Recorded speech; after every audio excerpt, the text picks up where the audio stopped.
नमस्कार बंधुरा आरो एक बार तुम्हारे सकलके स्वागत जानाई आमार चैनेले। आमार आजकेर रेसिपि एकटी वन पट मिलेर रेसिपि। आमादेर अनेक भाई बा दादा आछेन जारा कर्मसूत्रे किन्तु दूरे थाकेन, जादेर क्षेत्रे पंचव्यंजन रान्ना करे रोज खावार समय हये ओठे ना, ताई तादेर जोन्नो आमार रइलो एकटी वन पट मिलेर रेसिपि और तार साथे अवश्यई बोनास हिसेबे रइलो मैंगो सालसार रेसिपि। ताहले चलो देखे नेওয়া যাক आजकेर रेसिपि।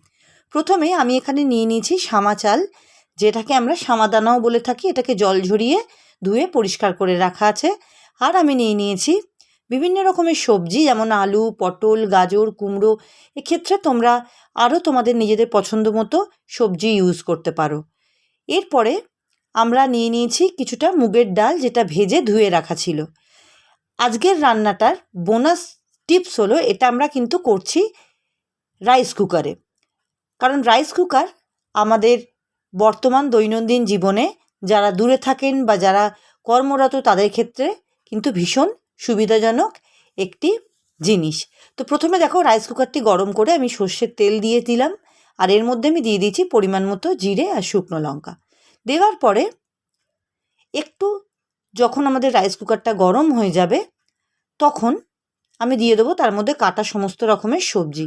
এখানে কিন্তু সবজিগুলোকে ভাজা করারও কোনো রকম দরকার নেই, আলাদা আলাদাভাবে আমরা ভাজবো না, আমরা সমস্ত কিছু একসাথে দিয়ে দেবো। আর এই খিচুড়িটা কিন্তু ভীষণ সুন্দর খেতে হয়।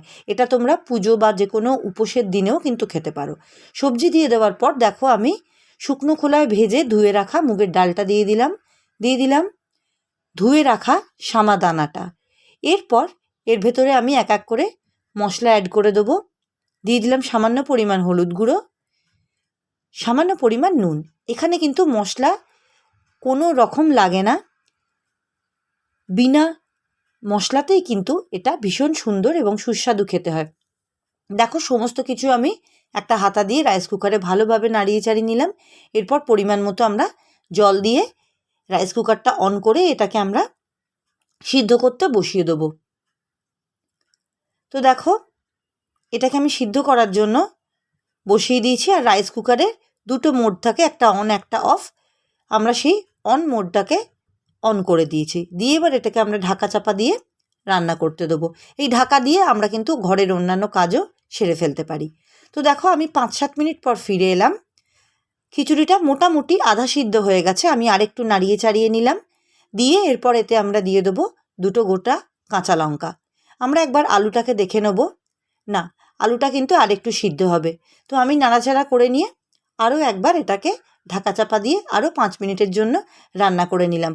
আর প্রসঙ্গত বলে রাখি, সামাদানা কিন্তু খুব তাড়াতাড়ি সেদ্ধ হয়ে যায়, 10 মিনিটের ভেতরের এই খিচুড়িটা কিন্তু তৈরি হয়ে যায়।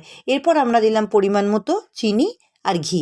ব্যাস আমাদের আজকের ওয়ান পট মিলের রেসিপি সামাদানার খিচুড়ি কিন্তু একদম রেডি। আমরা শুধুমাত্র এখানে কুমড়োটা একবার চেক করে নিচ্ছি, কুমড়োটাও আমাদের সিদ্ধ হয়ে গেছে। তো এরপর আমরা চলে যাচ্ছি আমাদের বোনাস রেসিপিতে, সেটা হলো ম্যাঙ্গো সালসা। সালসা সাধারণত আমেরিকান বা মেক্সিকান ডিপ হিসাবে ইউজ করা হয়। আমরাও কিন্তু এখানে নানান ধরনের সালসা বানিয়ে থাকি। তো আমি গাজর, শসা আর পেঁয়াজ নিলাম, আর একটা আমকে আমরা সুন্দরভাবে ছোট ছোট টুকরো করে কেটে নিয়েছি। এইটাই হলো আমাদের সালসার মেন উপকরণ। এরপর আমরা দিয়ে দিলাম সামান্য পরিমাণে বিট নুন, সামান্য পরিমাণে গোলমরিচের গুঁড়ো আর সামান্য টমেটো কেচাপ দিয়ে এটাকে আমরা একটু সামান্য নাড়িয়ে চাড়িয়ে নিয়ে আমরা এখানে পরিমাণ মতো লেবুর রস ইউজ করব। এটা যেহেতু একটু টক ঝাল মিষ্টি হয়, তোমরা এখানে চাইলে একটু কাঁচা লঙ্কা, ধনেপাতা দিতে পারো। আর লেবুর রসটা তোমাদের পরিমাণ অনুযায়ী, টকের পরিমাণ অনুযায়ী কিন্তু বাড়াতে অথবা কমাতে পারো। তো দেখো আমার কিন্তু সালসাও একদম রেডি হয়ে গেছে। এবার আমি এটাকে সুন্দরভাবে একটা প্লেটে সার্ভ করে দিলাম। আমাদের ওয়ান পট মিলের রেসিপি কিন্তু একদম রেডি টু সার্ভ। তো প্লিজ তোমরা সকলে আমার চ্যানেলটিকে সাবস্ক্রাইব করো, কমেন্ট করো এবং শেয়ার করো। আবার দেখা হবে আগামী ব্লগে। নমস্কার।